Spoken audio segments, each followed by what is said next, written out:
गिरामी, काबिल एहतराम सत्याग्रह और सामईन गिरामी, अस्सलाम वालेकुम। आज हमने यहाँ पे एक अजीम हस्ती को बुलाया है ताकि हम उनकी शख्सियत के, उनकी ज़िंदगी की स्ट्रगल के बारे में जान सकें। तो उनके बारे में बस दो अशार कहूँगी और फिर उनको यहाँ पे दावत दूँगी। हम खुद तराशते हैं मनाजिल की संगेरा, हम खुद तराशते हैं मनाजिल की संगेरा, हम वो नहीं जिसे ज़माना बना गया। हमको हर दौर की गर्दिश ने सलामी दी है, हमको हर दौर की गर्दिश ने सलामी दी है, हम वो पत्थर हैं जो हर दौर में भारी निकले। डिप्टी कमिश्नर शहबाज हुसैन साहब।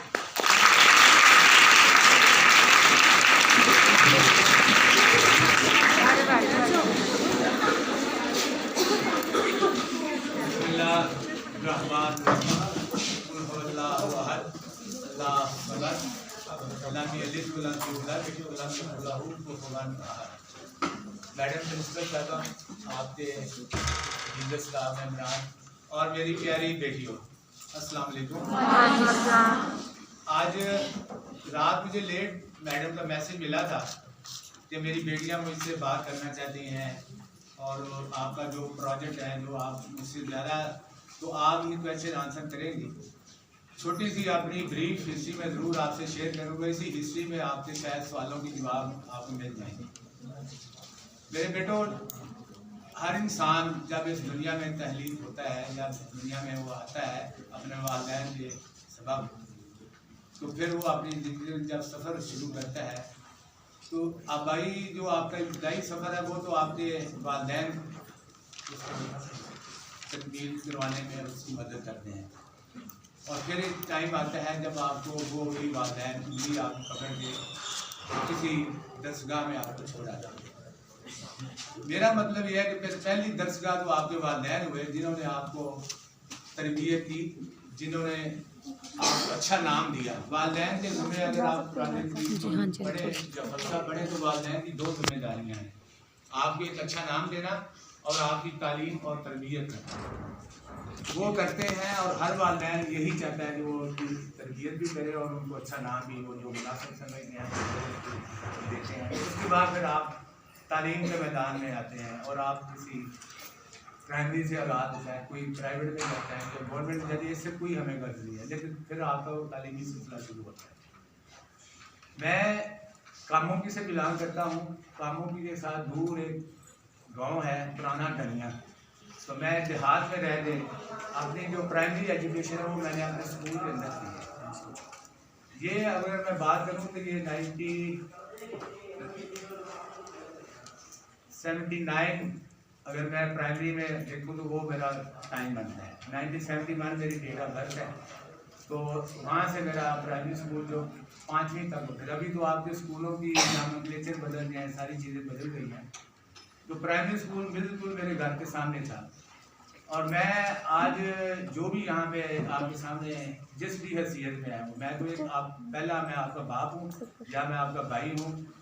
दूसरी हैसियत मेरी एक सरकारी भी है जिसको मैं इतनी अहमियत नहीं देता, इसलिए कि पहले हम कुछ और होते हैं फिर ये मुद्दे और ये चीज़ें आती हैं। प्राइमरी में मेरे उस्ताद दो मुझे अभी तक याद है, उस पूरे स्कूल में टीचर ही दो थे, एक इस्माइल साहब और एक इसहाक साहब। अल्लाह ताला ने दोनों को हयात दी हुई है, अभी तक जिंदा हैं और मेरा उनके साथ अभी भी रखता है। इसहाक साहब ऐसे टीचर थे जो 5वीं को सिर्फ पढ़ाते थे और दूसरी को, पहली और तीसरी और चौथी को इस्माइल साहब, दूसरी और 5वीं इसहाक साहब पढ़ाते हैं। हम पूरे प्राइमरी में सिर्फ 5 स्टूडेंट हैं, एक रशीद, एक इजाज, एक याकूब, एक मैं और एक ज़िया। उन 5 में से बाहर मैं बंदा हूँ जिसने आगे फिर मैट्रिक भी किया, फिर FSC भी की, फिर मैंने BSc भी की, फिर मास्टर भी किया और फिर मैंने कंपटीशन की।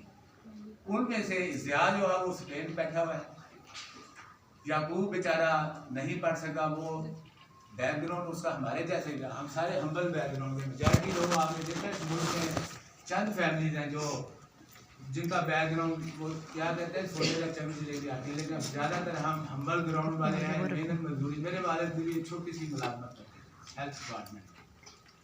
मैट्रिक में साल साहब मुझे इन पांचों की वो थोड़े से मिलियाकर थे, मुझे वो अकेले को सुबह 1 घंटा पहले आके मुझे 1 घंटा अलहदा पढ़ाते थे और छुट्टी के बाद भी 1 घंटा वो मुझे पढ़ाते जाते थे। मैडम साहब उस वक्त एक हमारा तो ये निज़ाम था कि एक सेंटर बने होते थे, सेंटर का एग्ज़ाम जो आना था जो शायद 8 या 10 स्कूलों पर मुहित होता था। तो मैंने 5th में जब एग्ज़ाम लिया तो मैं अपने उस सेंटर में मुझे पहली पोजीशन दी। 5वीं के बाद कामों की में जाना हुआ तो आप इमेजिन करें कि कामों की मेरे गाँव 8 किलोमीटर या 9 किलोमीटर। तो मैं मेरे बाकी गांव से बाकी दो दोस्त से वो सारे सभी टोकरी आ रही है बैठे जाना। मैंने ज़्यादातर सफ़र पैदल किया है स्कूल जाने के लिए, या फिर मेरे पास टूटी हुई साइकिल मुझे मेरे वालिद साहब ने लेके दी, मैं अपनी साइकिल में जाता था हाई स्कूल में। मैंने वहाँ फिर अपनी मैट्रिक की है। मैट्रिक में अंदर मेरे जो साथी थे यासीन साहब, अल्लाह ताला उनको अब भी हयात दी हुई है, वो भी मौजूद है। हाफिज मोहम्मद इकराम साहब ये मेरे टीचर हुआ करते थे जिन्होंने मुझे मैट्रिक में जो सुपरवाइज किया, जो क्लास टीचर आप कह रहे हैं उनको। मैंने अपने हाई स्कूल के अंदर उस वक्त मेरी 2nd पोजीशन आई थी अपने हाई स्कूल या कामों की में आप कह रहे हैं कि 684 उस वक्त 850 मार्क्स हुआ करते थे टोटल। तो वो शफ्कत एक लड़का था जो बड़ी अच्छी फैमिली से था, जिसकी ट्यूशन भी वो पढ़ने जाता होता था, उसके साथ टीचरों की भी, क्योंकि वो भी एक शानी लड़का था। और मैं देहात से आना जाना ये हुआ कि मेरे वसाइल ऐसी चीज़ें नहीं थी कि मैं ट्यूशन भी पढ़ता, या उस वक्त इतना ट्यूशन वाला कल्चर भी नहीं होता था। ये अब वालिदैन की भी ख्वाहिश होती है, जब तक वो मुतमईन नहीं होते, जब तक हमारी बेटियाँ या बेटे जो ट्यूशन सेंटर में ना जाने जाए उस वक्त तक उनको भी तसल्ली नहीं होती है बच्चा पढ़ नहीं रहा, हालांकि बच्चे ने खुद पढ़ना होता है। चले मैट्रिक भी मेरा 2nd पोजीशन में आई और उसके बाद मैंने FSC गवर्नमेंट कॉलेज गुजरांवाला से किया। अगेन वही प्रोसेस हुआ है, वही पब्लिक ट्रांसपोर्ट में जाना, आप सारों को पता है क्या मसाइल हैं। और इस एजुकेशन के साथ साथ मैं अपने गांव के अंदर जो भी हमें मजदूरी मिलती थी, खेतों में जाना, छोटे बड़े काम बता रहे हैं। मेरे पास उस वक्त भी मेरे घर वालों ने मुझे 2 भैंसें दे दी थी, बाकी भाई दीगर से मैं साथ पढ़ाई के उन 2 भैंसों को चारा भी डालना, उनको संभालना, आपको पता है ये छोटा काम नहीं था। FSC में भी मेरे अच्छे मार्क्स आए, मैंने 753 मार्क्स लिए थे उस वक्त। उसके बाद मैंने BSc ऑनर एग्रीकल्चर यूनिवर्सिटी से की, उधर से मैंने मास्टर किया। अभी मेरी MSc के 2nd सेमेस्टर में था तो मैंने पंजाब पुलिस में कोई 250 इंस्पेक्टर की पोस्ट आई थी।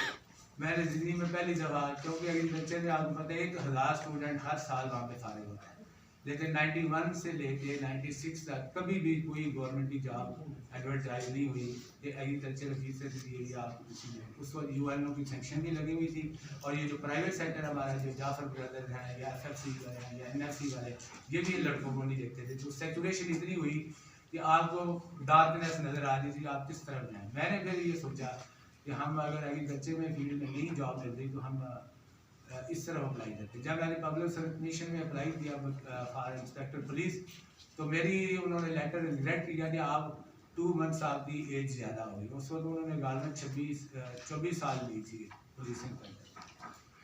मैंने वो केस फिर उनके साथ फाइट किया। मैंने कहा जी मैं BSc honour is equal to MSc, that's why मैंने तो BSc हुई है 24 ईयर में, तो मैंने आप ओवर कैसे कर रहे हैं। वो मैंने कंटेस्ट किया, but due to unknown reason वो मेरी एप्लीकेशन उन्होंने रिजेक्ट की। ठीक 15 दिन बाद दोबारा ये फिर हमारी कंपटीशन जो कम्पिटिटिव एग्जाम होता है पंजाब पब्लिक सर्विस कमीशन लेता है, इसकी एडवर्टीज है।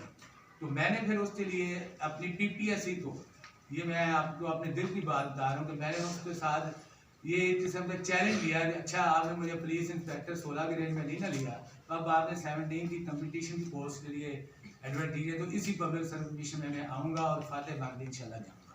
मैंने फिर वो एग्ज़ाम तकरीबन 3 माह का टाइम मुझे मिला। उस दौरान मैं MSc का 2nd सेमेस्टर भी कर रहा था, और मेरी जो रिसर्च थी वो सोयाबीन के ऊपर मेरी रिसर्च थी, ageing effect on the germination of the soybean seed.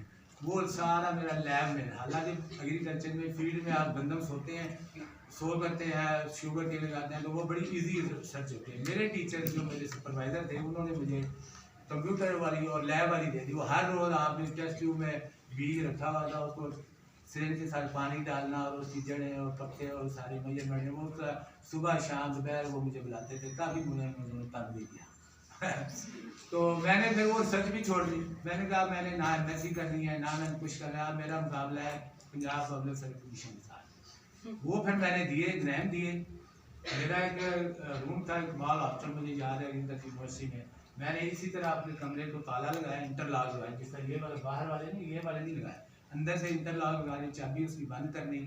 जितने मेरे दोस्त थे, जितने मेरे टीचर भी मुझे ढूंढते थे जी रिसर्च की इसकी कहाँ गई, वो बंदा खत्म हो गया, फेल करते थे, पास करते थे, फलाना बड़े मैसेज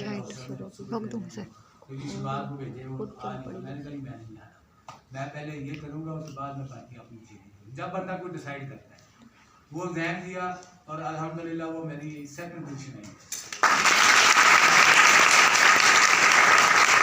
तो बात आपकी जो मुझे टॉपिक से जो मुझे समझ आई थी कि आपकी अचीवमेंट या आपकी स्ट्रगल में, ये एक जद्दोजहद का नाम है। पढ़ाई को अगर आप पढ़ाई समझ के करेंगे तो पढ़ाई आपको वहाँ लेके जाती है जहाँ आप जाना चाहते हैं। अब ये डिपेंड आप पे करता है, आपकी चॉइस क्या है। आप सही पढ़ रहे हैं, 20% पढ़ना चाहें तो आप एक सवा पढ़ के तो फिर टीवी भी देख सकते हैं। आप पढ़ना चाहें 2 सवा पढ़ के तो आप मोबाइल भी आपके पास है, फिर आप मोबाइल की तरफ जाएंगे। Choice is with my daughter. आप जो मेरी बेटियां हैं जिन्होंने हमारी वो पता नहीं किसी मुझे नपोलियन ने कहा था कि आप मुझे अच्छी माइंड दे दें, मैं आपको अच्छी माइंड दे दूँ। तो ये मेरी बेटियां हैं, ये आज बेटियां हैं, किसी की बहन है, ठीक है ना। ये आने वाले वक्त में मुझे इस बात का पूरी तरह एहसास है कि आप ही माएँ भी बनेंगी और आप ही नई पौध भी हमारे हवाले करेंगे। इसलिए अगर आप पढ़ रही हैं तो सिर्फ पढ़ाई करें। इस पढ़ाई के दौरान कोई बात आपका टॉपिक नहीं होना चाहिए।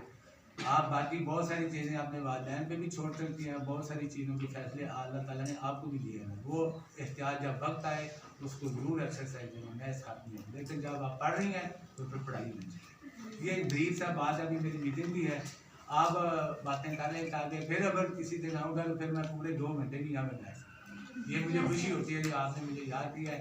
ये मेरा ब्रीफ सा है। लेट्स अब आपकी तरफ से जो कहा गया था क्वेश्चन आंसर वो मेरे बेटे कर सकते हैं। Feel free to ask any question. Sir, आप जो सरप्राइज विजिट करते हैं, आपको कब तक लगता है कि ये जो सरप्राइज विजिट है ये ख़त्म हो सकता है, कि वारदातें ख़त्म हो जाएं, या कब तक आपको लगता है कि इसकी ज़रूरत ख़त्म हो जाएगी? बहुत अच्छी बात की बेटे ने। देखें, आपका इसका मतलब कि आप मेरी एक्टिविटीज़ को किसी न किसी एंगल से देख रही हैं या सुन रही हो अपने भाइयों से, अपने बड़ों से। देखिए बेटे, जो एडमिनिस्ट्रेटर होता है ना, या जिसको अल्लाह ताला किसी इलाके की एक किस्म की जिम्मेदारी देता है, तो फिर उस जिम्मेदारी को अल्लाह ताला की जो तफवीज़ करदा इख्तियारात है उनका जायज़ और सही इस्तेमाल भी फिर उतना ही इम्पोर्टेंट होता है। जितना बड़ा उतने ही उसकी जिम्मेदारी है। अब चॉइस ये है कि सरप्राइज विजिट्स इसलिए नहीं किए जाते। मुझे 98% लोगों ने तो इसको रियलिटी ही समझा हुआ है। 1-2 दोस्त ऐसे भी हैं जो कहते हैं कि दीज आर प्लान विजिट्स। ऐसी बात नहीं है। अगर प्लान विजिट हो तो वो जो जितने दफ्तर वाले हैं वहाँ पे स्टाफ है, वहाँ पे इंचार्ज है, मैंने देखा लिया कि ज़्यादातर ऑफिसर लोकल अपने ज़िलों में लगे हैं, तो वो ज़रूर आपसे बात शेयर करके और उसका ये असर भी रहा था जिस तरह की अभी हमें फीडबैक मिल है। तो बेटे, सरप्राइज विजिट का मकसद मैं सिर्फ एक ही डिपार्टमेंट में सिर्फ जा रही, जिस समय आपको याद होगा मैडम बैठी हैं, मैं अभी इन्होंने जो पहला दिन था मैं इनको बता के आया था, पूछें इनसे आपके सामने आपकी टीचर है, ये आपकी टीचर भी है, आपकी मदर की हैसियत भी रखती है, आपका सारा पता नहीं इनके पास क्या क्या डेजिग्नेशन आपके वाले। तो मैं तो नहीं रहते, मैंने किसी जगह पे बताया जा रहा, इसलिए कि फिर आपको हकीकत में पता चलता है कि वहाँ पे जो लोग हैं वो अवेलेबल हैं, यहाँ पे स्टाफ जो है वो क्या वो सर्विस दे रही जिसके लिए लोग उन दफ्तरों में आते हैं, वो क्या अपनी चीज़ों को उस तरह लेके जा रहे हैं। तो अब अल्हम्दुलिल्लाह ये चीज़ें आपने देखा होगा, पहले मुझे ज़्यादा तगोदो करनी पड़ रही थी। अब मेरे बहुत सारे महकमों के हेड्स ने इस चीज़ को रिकगनाइज किया कि यार ये जो बंदा भाग रहा है, ये अल्टीमेटली तो इसमें हमारी ही रिस्पेक्ट की बात है। जब ये मैच नहीं होते थे, जब ये अवेलेबल नहीं होते थे, लोग जाते थे, लोग बातें करते थे, मीडिया में भी हुई, घरों में भी बैठ के इनके बारे में कोई अच्छी बातें नहीं होती थी। अब ये बैठे हुए लोग जाते हैं कि बात भी जाती है, काम तो जाहिर होते हैं, हर काम 100% ऐसे नहीं होते लोग देख जाते, वो सारे ही होने वाले हैं। कुछ लोग ऐसे भी होते हैं जो, तो ये सरप्राइज विजिट्स के आने वाले दिनों में ये ऐसा बतदरीज क्योंकि जिस मैडम की जिम्मेदारी है, मैं मैडम के काम इंटरफेयर करना चाहती हूँ। मैं मैडम को पहली तारीख बस मैडम आप आ गई हैं, आप अपने कॉलेज को रन करें। जहाँ पे अगर कोई ऐसी चीज़ मेरी जरूरत है मैं हल करूँगा। जहाँ पे इनके ख्याल के टीचर सिखाया आपकी बच्चों को पढ़ाना ये इनका काम है। तो जब ये आपका काम करेंगी तो मुझे यहाँ पे आने की जरूरत क्या पड़ेगी। ये चीज़ मैंने डाली है तो उसका लोगों में हमारे महकमा में अंदर ये बात करता हूँ। जी सर मेरा क्वेश्चन नाम पहले बताएं। जी बेटा मेरा क्वेश्चन है रिश्वत से है और हर आए रोज हमें इसके नुकसानात का सामना भी होता है और इसी की वजह से गरीबों और मजलूमों को उसके हकूक़ भी नहीं मिलते, जिसकी वजह से मजलूम और साहिब इस्तात लोग उसतर होते जा रहे हैं और हम जानते हैं कि ये गलत है, तो फिर ये हमारी सोसाइटी में क्यों एग्जिस्ट करती है।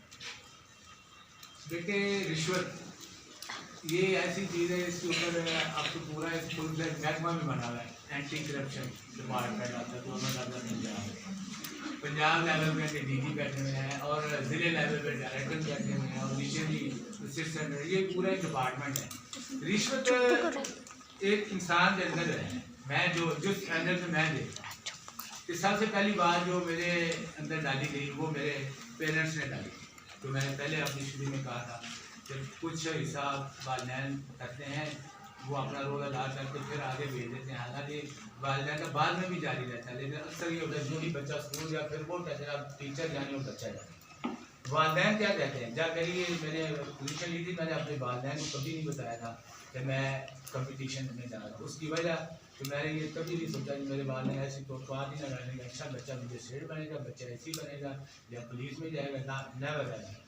ये जब मैं लास्ट अपनी पंजाब PPC से रिजल्ट देख के वापस हॉस्पिटल में गया जहाँ मेरे वाले साहब जॉब करते थे, then I disclose your son has become ex assistant commissioner and at the moment when there were MS PHU was there, all other doctors were there, paramedical staff was there, then I disclosed this news। तो मेरे वाले की आंखों में जो आंसू निकले ना, और उन्होंने मैंने उनके पाँव पकड़े थे, मैंने उनको कहा कि आपका बेटा ये मान चुका है। और वो मुझे और बाकी सारे तो खुशी में ज़ाहिर है। अभी इसी वक्त आपकी किसी बेटी का बात पता चले यदि आपकी स्टूडेंट ने नाम कंपटीशन कर दिया या आपकी स्टूडेंट हार्वर्ड यूनिवर्सिटी स्कॉलरशिप ले रही है, तो ये भी माँ ही बनती है। आपकी एक माँ घर में बैठी हुई है, एक माँ वादा ये भी है, टीचर भी माँ ही बैठी है, तो ये तबीयत डिफरेंट होती है।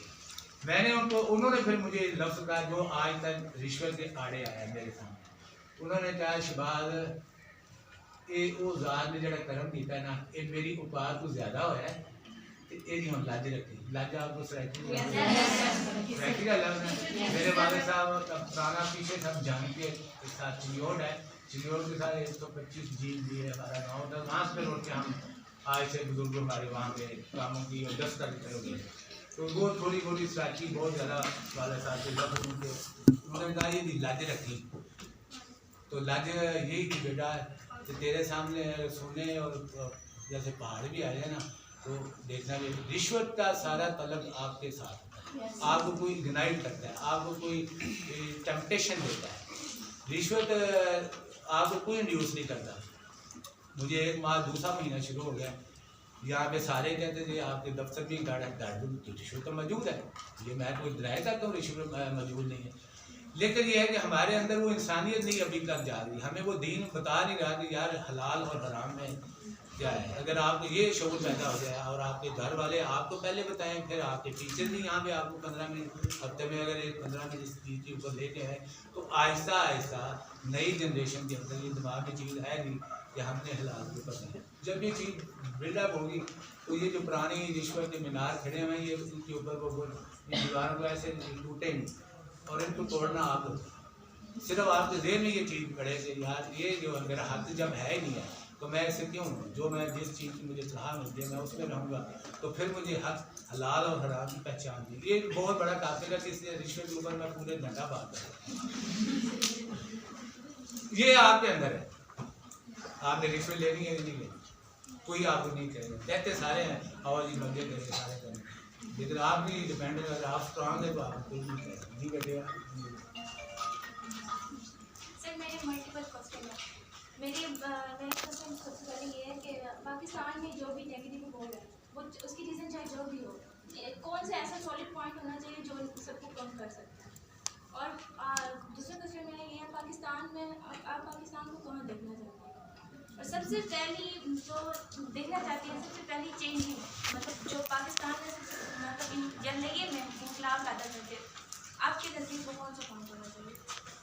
बेटे, आपने दोनों बातें ही बड़ी बुनियादी की हैं और इसकी ज़रूरत भी है। उसके ऊपर हमारा सालों का एक मिशन भी यही होता है। सबसे पहले अगर आप लिया की बात करें तो मैं एक यूनिट है ना, लिया एक यूनिट है, फिर आप पंजाब के 36 यूनिट्स बनते हैं, 36 ज़िला है, फिर 4 सूबे हैं, फिर 4 सूबों का एक कंट्री बनता है।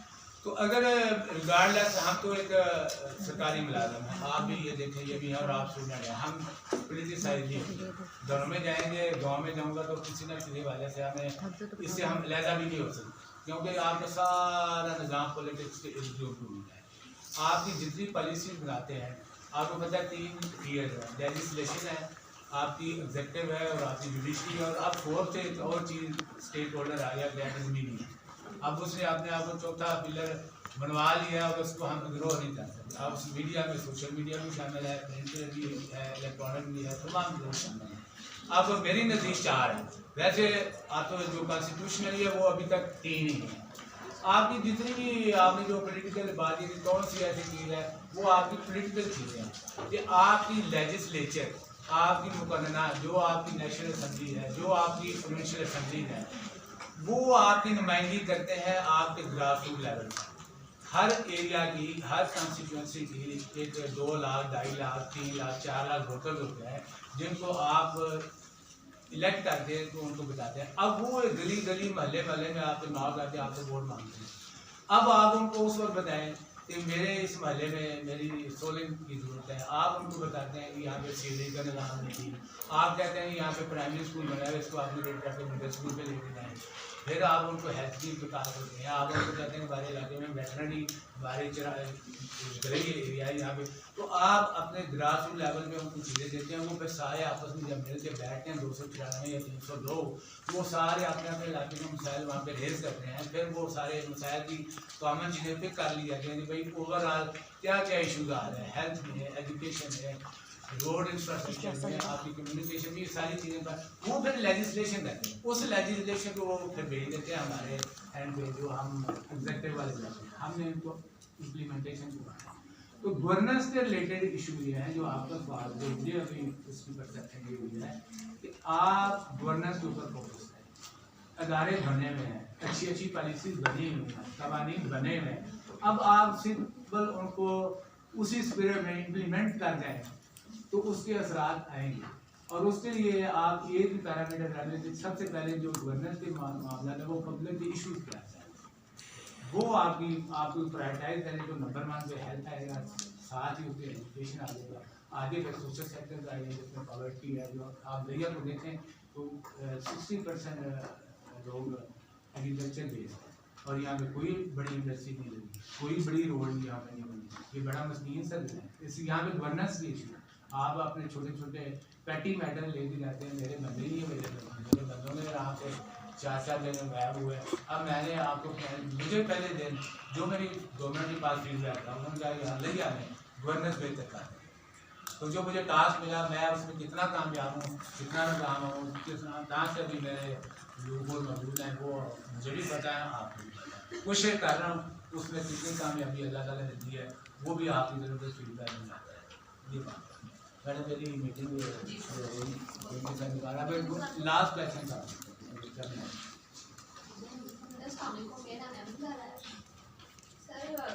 हम जैसे आजकल देखते हैं कि आयोग लड़कियां में डकैती हो रही है, बाहर आते हो रहे हैं आयोग, जैसे मैं पिछले दिनों में देखा घर में डकैती की, 24 तोले ने सोना लूट लिया।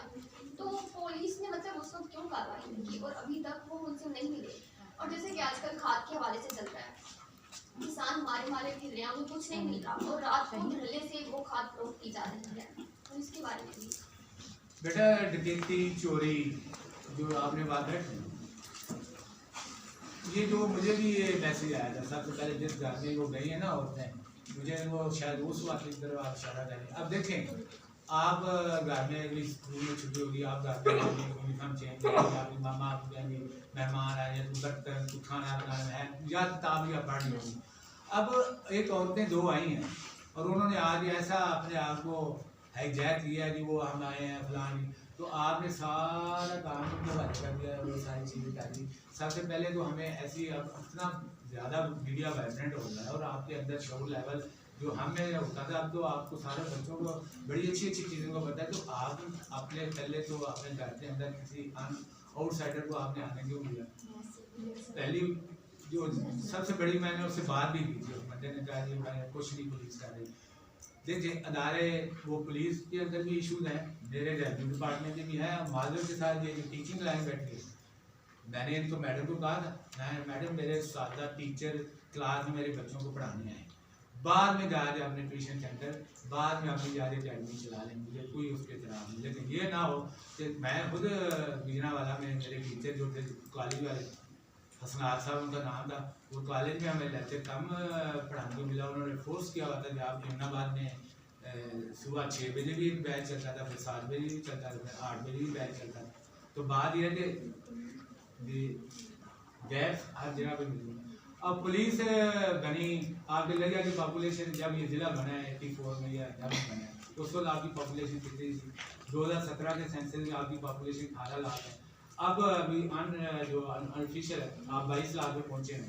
लेकिन माजर के साथ हमारे दफ्तरों की HR लेक्चरर की तादाद सीट्स उतनी नहीं हुई, बल्कि वो भी वेकेंट रहती हैं, HR होती नहीं है। अब पुलिस के एक थाने के अंदर 16 लोग होते हैं और उसका एरिया देखें आप, कितनी गलियां, कितनी मोहल्ले, कितने बाजार, वो उधर हर जगह पे पेट्रोलिंग करते हैं, बाहर जाते हैं, अपने मामला को देखते हैं।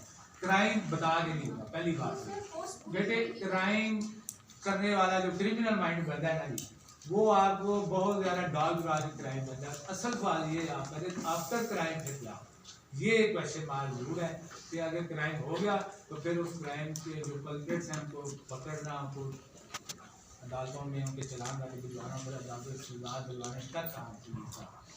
तो मैडम जो लीजा डॉक्टर आई हैं, कभी आप उनको भी इन्वाइट करें, मैं उनको साथ लेके आ जाऊँगा। She is a wonderful lady doing wonderful work. हमें मसला ये होता है कि कंटिन्यूटी नहीं मिलेगी। आज मैं कुछ ना कुछ चीज़ें कर रहा हूँ, मेरे बाद कोई ऐसा दोस्त आएगा वो कहेगा ये क्या, वो भागता रहता है, उसका काम है जा रहे सुबह गली में जा कूड़े दे रहे। मुझे लोग कहते हैं जी DC का क्या काम है बता नहीं जाना। मैं कहा अच्छा DC थे बैठे घर बैठे मजे करना है। मैं तो लिया की रजिस्ट्रेशन ली हुई है, मैं जब तक हूँ मैं एज ए सिटीजन आपकी लिया काम करूँगा और आपके जो मसाइल मुझे पता है वो मैं खुद, क्योंकि आपको पता चल गया मैं कहाँ से किस अंदाज में मैंने ये सारे इशू डोमिसाइल वाले सारे आपको पता है, मैंने डोमिसाइल आपकी तस्वीरों में भेजे हैं। बेटियाँ मैं गया दफ्तर में, लाइन में आगे 4 लफंगे लड़के खड़े हैं जिनको हिया नहीं है कि हमारी बहनें हैं, या उन्होंने ये भी नहीं सोचा कि हम इनको पहले करवा दें। मैंने उसी दिन तस्वीरों में देखा, मैंने कहा AC सामान पर जाए और AC सामान आपको 5 मिनट में बैठा के आपको डोमिसाइल जाए। ठीक है बेटा, मैडम आराम से जाए, बहुत शुक्रिया।